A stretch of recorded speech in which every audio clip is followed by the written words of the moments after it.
and it is Monday, and we have Dan Meyer on the couch with us with the Boone Area Chamber of Commerce.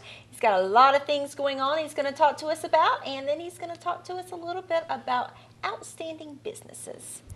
So that's how to wrong? be an outstanding business. Okay, well, thank you for correcting that.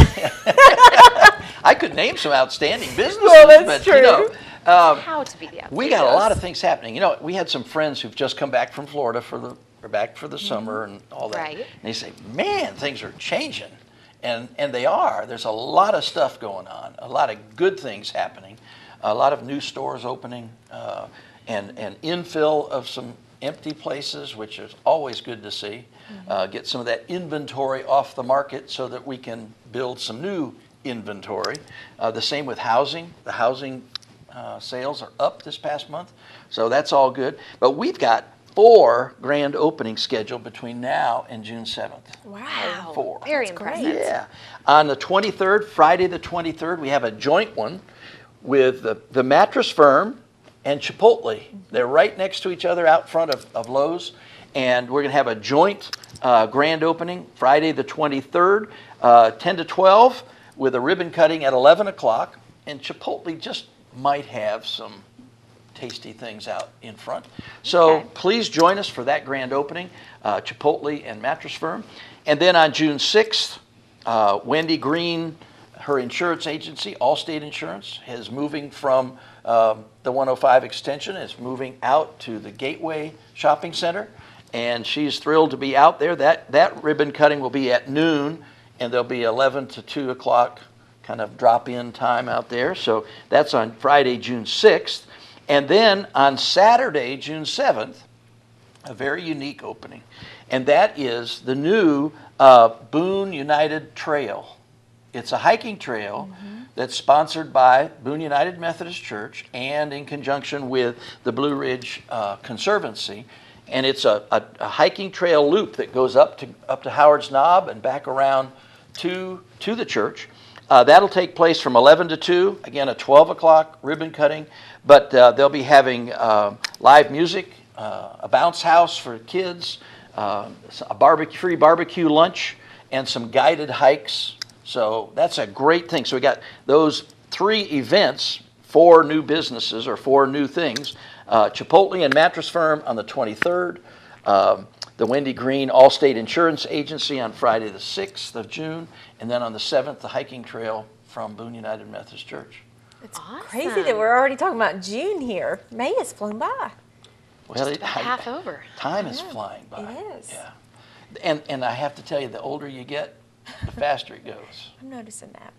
It's like being on Star Wars and you see them traveling through space and then all of a sudden they do that hyperspeed and it's shoo, that's the way it goes. But I want to share a few tips for businesses out there and for nonprofits as well. Okay. Actually, we'll be sharing some of this information at Stone Soup, which is coming up Thursday.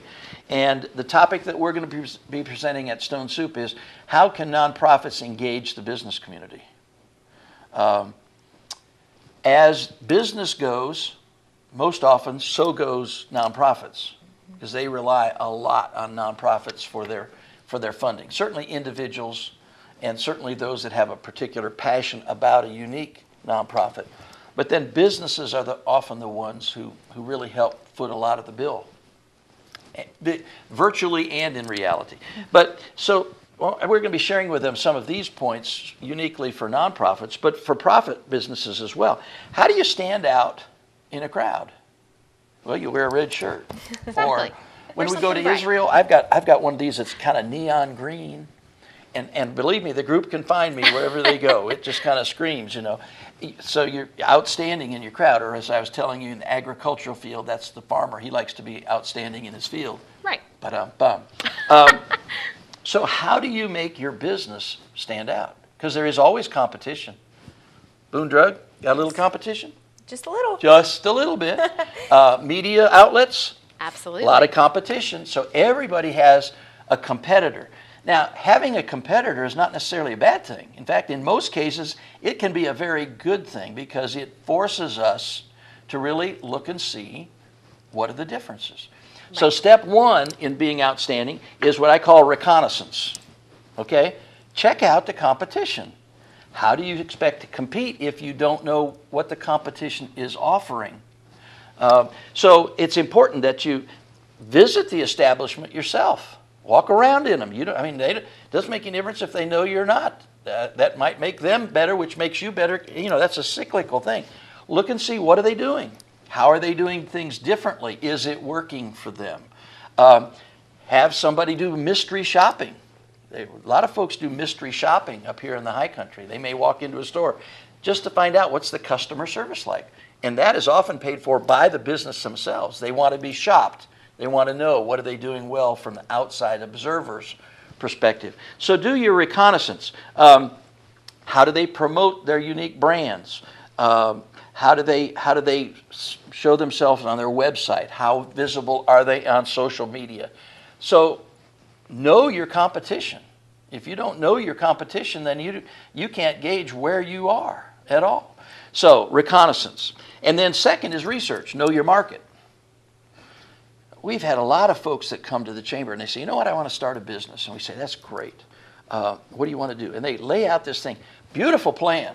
I mean, really sounds cool. A great business opportunity. Except they don't realize that our entire population in Watauga County is 52,000 people, and that includes 17,000 students. Mm-hmm. So you have to be sure that you're marketing a good thing to a big enough market. Many ideas will do great in a metropolitan area that won't succeed here simply out of numbers. It's a numbers game. Not a bad idea, not a bad business plan, not a bad funding and finance plan. Just not enough customer potential out there. So you have to know what your marketplace is. So you're going to do reconnaissance, and then you're going to do some research. And then third, you're going to roll something out. You're going to look and say, okay, what are my competitors' weaknesses? What are their strengths? How do I respond to that? And then you're going to roll out a program that addresses their weaknesses or their shortcomings. I'm not putting anybody down. I'm just saying here's an opportunity, because what is left as an opening is an opportunity for you to do something unique. So you're going to roll out something that addresses those and makes you look different. And then lastly, is the fourth R is relationships. That's a big one. Local business has to be involved in the local economy, in the local activity of things, in the local presence. You have to have that visibility locally. Hence our Shop Local campaign. We have a new business that's just opening up, and they're putting our Shop Local sticker on every piece that they place to emphasize the importance of using local business. That made them stand out from their competitor who doesn't put that sticker on. Now, it doesn't say Boone Chamber or anything. It just says Shop Local. But they found that as an opportunity to say, hey, we're supporting local business. You're a local business. And so they say, well, then we want to use your service, because what goes around comes around. So be involved in community organizations. Be involved in a civic club, Kiwanis, Rotary, Optimus, Lions. Again, what you're doing there is you're raising the visibility of your business, but you're also developing relationships. You are networking with other folks who are potential customers. So get involved in the community. Be involved with a charitable organization, if you're not one. And I'll get to the one if you are one in a minute. We've encouraged everybody that's hosting a business after hours this year to highlight one nonprofit in the community that they want to highlight. So Badcock Furniture highlighted Hospitality House. I'm trying to remember, the last one was, I think, Western Youth Network. And then what we did as a chamber when we did our spelling bee, a portion of the proceeds went to the Western Youth Network for their after-school program. Because we can't ask somebody else to do what we aren't doing too. And even though we're a nonprofit, we want to support other charitable nonprofits. We're not a charitable nonprofit. We're just a nonprofit. And so make that linkage. Form alliances then with other businesses that are like yours. There are two groups right now, and I'm trying to remember who it is. It's Western Youth Network and another charity that have gone together to sponsor a run. It's the Hospitality House. You're right, it's Hospitality House. Why not partner? Now, the reason you partner is this. if somebody knocks on my door at the chamber and says, would you support our program? And the next day, another one comes and said, would you support our program? As opposed to having two people come at the same time and say, you know what, we're working together to do something. We're agreeing on this one idea. How about participate? Much better sell. Much better sell. If you're a business, I encourage you, if you're a plumber, have an electrician on call, have an HVAC person on call, so that you have formed an alliance. So you refer to them, and guess what? Then they refer to you. Relationships are so important, so important. We do that when we go to a restaurant. We typically get a great wait staff person, and we even want to sit in their section. Or we go to a retail store and we look for that same person. We kind of shop people as well as goods and services. So very important that we build those relationships. So here are just some simple things to stand out in a crowd. Maybe you are a retail business. Maybe you could add a little ice cream table and chairs outside, place to sit. Mm-hmm. I noticed one group downtown, they have a water thing for dogs right outside their store door. They've got a little water tank that, you know, where anybody walking their dog, the dog can come up. Now that's just a little thing, but you know what? That draws attention to that business. Maybe you open a little early or stay open a little later. It always kind of amazes me that people who run businesses who want people that are working from 9 to 5 to come into their store at 9 to 5. Right. I mean, yes. Most of us don't get a shopping recess, you know. That would be nice. Right? That'd be nice, yeah. But you know, but opening an hour early or staying an hour late makes a huge difference. I remember when the post office, they were going to start taking their last withdrawal from the boxes at, I think it was at 4:15. Well, what does that mean? That meant every business that wanted to get their day's mail into the post office, they had to somebody had to leave the office at 4 o'clock to get it there by the time they pick it up at 4. Now they've changed that. That's just not user friendly. Mm-hmm. And so we need to be customer friendly and stand out in that way. Maybe get artwork from a local artist. Talk with Cherry at the Watauga Arts Council. Put up some artwork. It's a great way to incorporate the community in and be a standout business. Maybe have a children's area in your store or in your service center.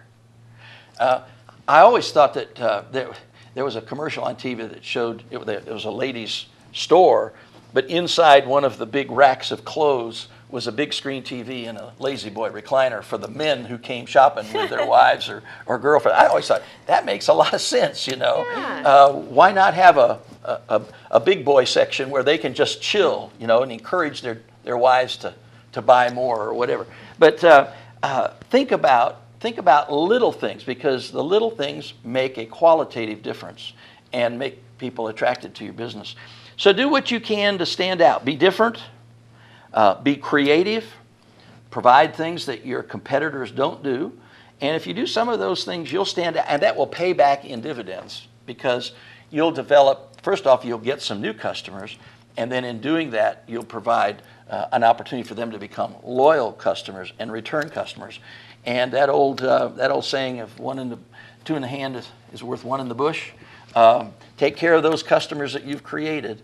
But still be looking for little ways that you can get new people in, and your business has the potential to flourish. Sounds fantastic. Well, some great advice as always. Thank you so much for coming in to talk with us. Always a pleasure to be here. Absolutely. And we will see Dan again next week, and we will see you guys right after these messages with more of the Mountain Television Network.